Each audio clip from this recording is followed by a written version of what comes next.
श्रोता बंधु मानक अनेक अनेक शुभेच्छा एवं शुभकामना। आज आउ एक सुंदर कहानी सहित मु आपण मानक पाखरे पहुँची। कहानीटी हेउछि नारद आउ माया। मायार प्रभाव में मनुष्य जीवन में मूल उद्देश्य को किभली भूली जाए से भगवान को स्मरण करने संगे संगे सर्वदा सावधान रही प्रत्येक कार्य करने उचित, नचेत माया मनीष को पथभ्रष्ट करदेव। ताकू नहीं यही कहानीटी नारद और माया। प्राचीन काल में जड़े ऋषि थिले, तांकर नाम थिला नारद। से बहुत शास्त्र ग्रंथ विभिन्न प्रकार धर्म ग्रंथ पाठ करथिले एवं भगवानकर भी से भक्त थिले, परम भक्त।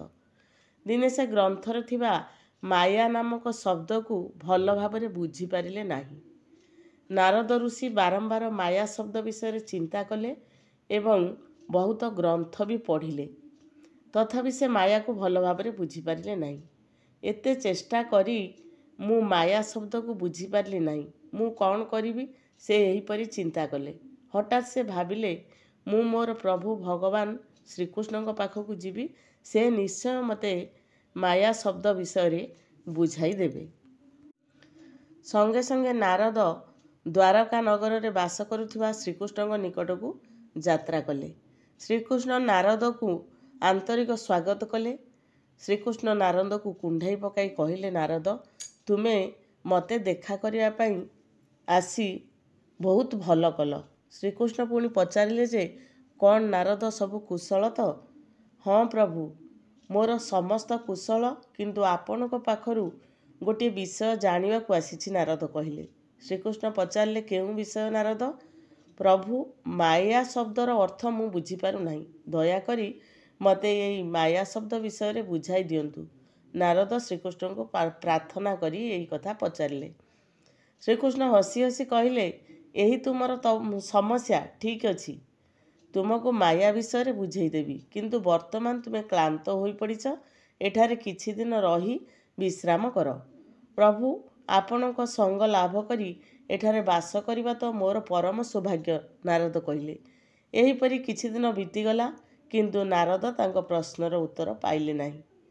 तेणु मने मने अस्थिर हेले एवं श्रीकृष्ण को किछि मध्य कहि पारु नथांती। दिने श्रीकृष्ण नारद को संगरे नहीं गोटे अरण्य भीतर को गले। अनेक दूर गला परे श्रीकृष्ण कहिले, नारद मु भारी तुषार्त, मते पीवा को पानी आनी टिके देई परिबो कि? नारद कहिले, प्रभु अल्प समय अपेक्षा करंतु, मु पानी नहीं आसुची। यह कही नारद चलीगले। सेही स्थान ठारू किछि दूर रे गोटे ग्राम थिला। पानी अनुसंधान करी करी नारद सेही ग्राम रे जाई पहुँचिले। से गोटे द्वार रे जाई कराघात कले। जड़े परमा सुंदरी कन्या द्वार खोली तांको सम्मुख को आसिला। आहा, कि सुंदर अपूर्व रूप! तांकु देखी नारद सबु कथा भूली गले। कन्याटी मधुर कंठरे नारद को कहिला, महाशय अनुग्रह करी भीतर को आसंतु, मु आपनक पई कौन करिबी कुहंतु। नारद कन्याटीर सौंदर्य रे मोहित होई घर भीतर को जाई बसिले। श्रीकृष्ण जे तांको पई अपेक्षा करिसंती पानी पई, से तुषार्त थिले एवं नारद जे पानी पई आसीछंती, एई सबु कथा नारद संपूर्ण भाव रे भूली गले। से सबु भूली कन्याटी सहित कथबार्ता हेबाकु लागिले। नारद भाविले, ए कन्याटी को विवाह न कले मोर जीवन वृथा। एही समय रे कन्याटीर बापा सेठाकु आसीबारु कन्याटी घर भीतर को चलीगला। बापा नारद को स्वागत करी कहिले, महाशय एही दरिद्रर कुटीर रे आपन को अतिथि रूपे पाई मु निजको धन्य मन करुछि।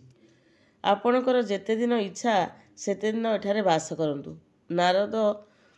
नारद तो यहीपरि आमंत्रण आशा करि नथिले, तेणु आमंत्रण पाई आनंद मनरे संगे संगे स्वीकार कले। घरे बास करिबा फलरे नारद प्रतिदिन सेही कन्या सहित बहुत समय धरी कथबार्ता करिबार सुजोग पाइले। क्रमे उभयଙ୍କ भितर स्नेह संपर्क निबिड़ ହେଲା। दिने नारद कन्याटी को पचारे, तुमे मते विवाह करने को राजी हेब? राजी तो? हाँ मु राजी, किंतु बापांकर अनुमति दरकार, कन्याटी कहिला। नारद आउ विलम्ब न करी कन्यार बापांक निकट को जाई से कन्या प्राप्ति निमंते विवाह करने निमंते प्रार्थना कले। ତୁମ ପରି ଯୋଗ୍ୟ ବର ମୋ କନ୍ୟାକୁ ବିବାହ କରିଲେ ମୁଁ ଭାରି ଖୁସି ହେବି। କିନ୍ତୁ ମୋର ଗୋଟିଏ ଅନୁରୋଧ ଅଛି, ବୃଦ୍ଧ କହିଲେ। କି ଅନୁରୋଧ? ନାରଦ ପଚାରିଲେ। ବିବାହ ପରେ ତୁମେ ଏଠାରେ ଆମ ସହିତ ବାସ କରିବ, ବୃଦ୍ଧ ଜଣକ କହିଲେ। ନାରଦ ଖୁସିରେ ଏହି ପ୍ରସ୍ତାବରେ ରାଜି ହୋଇଗଲେ।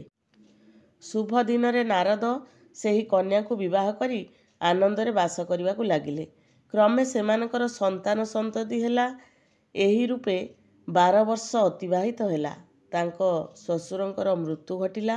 ସେ ଶ୍ୱଶୁରଙ୍କ ସମ୍ପତ୍ତିର ଉତ୍ତରାଧିକାରୀ ହେଲେ ଏବଂ ସ୍ତ୍ରୀ, ପୁଅ, ଝିଅ, ଗାଈ, ଗୋରୁ, ବିଲ ବାଡ଼ି ଆଦି ସମ୍ପତ୍ତି ନେଇ ଖୁସିରେ କାଳାତିପାତ କରିବାକୁ ଲାଗିଲେ। ଦିନେ ରାତିରେ ଭୀଷଣ ବର୍ଷା ହେଲା। ବିଜୁଳି ଚମକିଲା। ଘଡ଼ଘଡ଼ି ଶବ୍ଦରେ କାନ ଅତଡ଼ା ପଡ଼ିଗଲା। ଝରକା ଖୋଲି ନାରଦ ଦେଖିଲେ ରାସ୍ତାରେ ପାଣିର ସୁଅ ଛୁଟୁଛି।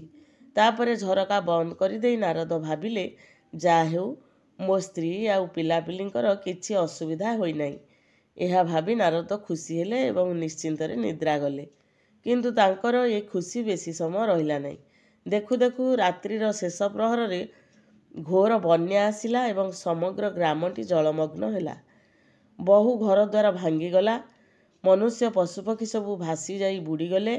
ପିଲାମାନଙ୍କ ଚିତ୍କାରରେ ନାରଦଙ୍କ ନିଦ ଭାଙ୍ଗିଗଲା। ସେ ବିଛଣାରୁ ଉଠି ଦ୍ୱାର ଖୋଲି ଯାହା ଦେଖିଲେ, ସେଥିରେ ଭୟରେ ତାଙ୍କ ମୁହଁ ଶୁଖିଗଲା। ଚାରିଆଡ଼େ ପାଣି, ଖାଲି ପାଣି। ସେ ପ୍ରାର୍ଥନା କଲେ, ଭଗବାନ, ମୋ ଘରଦ୍ୱାର, ସ୍ତ୍ରୀ, ପିଲାଛୁଆଙ୍କୁ ଏ ବିପଦରୁ ଉଦ୍ଧାର କର।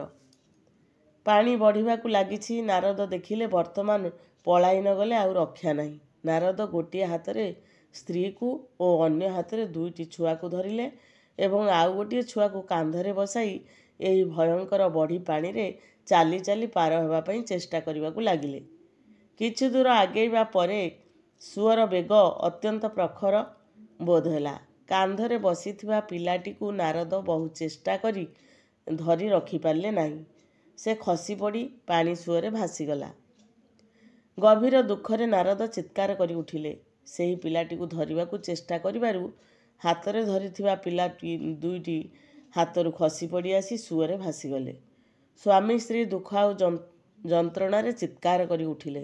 ଶେଷରେ ନିଜର ପ୍ରିୟତମା ସ୍ତ୍ରୀ, ଯାହାଙ୍କୁ ସେ ନିଜର ସମସ୍ତ ଶକ୍ତି ଖଟାଇ ଧରି ରଖିଥିଲେ, ସୁଅର ପ୍ରବଳ ବେଗରେ ତାଙ୍କୁ ମଧ୍ୟ ହାତଛଡ଼ା କରିବାକୁ ବାଧ୍ୟ ହେଲେ।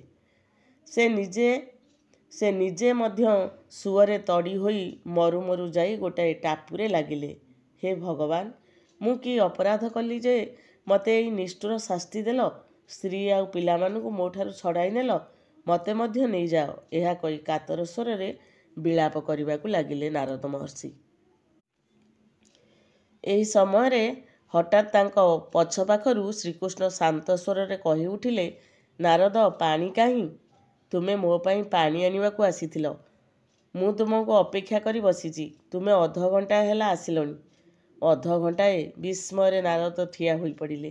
କିଏ ଏ କଥା କହୁଛନ୍ତି? ଶ୍ରୀକୃଷ୍ଣଙ୍କୁ ଦେଖି କହି ଉଠିଲେ ନାରଦ, ହେ ପ୍ରଭୁ, ଆପଣ!